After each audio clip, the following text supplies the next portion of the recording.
It's back to business as usual at the Texas College of Cosmetology in San Angelo, but students are coming back to avoid. A woman who's been described as encouraging, a protector, and a confidant is noticeably missing. She was our defender.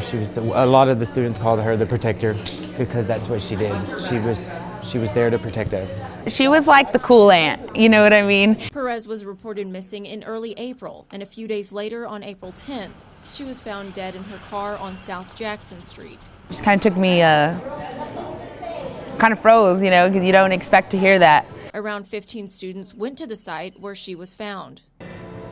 Hope for the best, but expect the worst. When the students saw her car, they knew. Now they're trying to adjust to a new normal, one without a woman they love and miss so much. She was like a mom. She was there for us. She really was. She was a great woman. Darlene Perez, or Miss D as she's known here, was an instructor. Miss D was always there to intervene.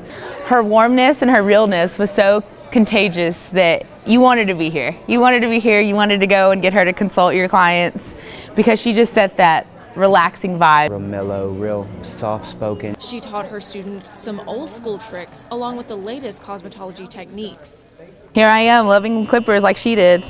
Taking the time to help each student if they were having trouble. And she sat down with me through the whole process. She never made you feel like you were inadequate. She always made you feel like you were going to do. There was no other option but success and happiness. She was dedicated for sure.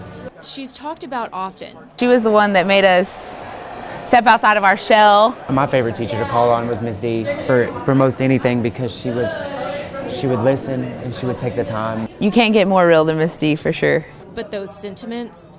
I think she knew more about my job and me than a lot of my family does because she just asked so many questions. She wanted to know you were okay.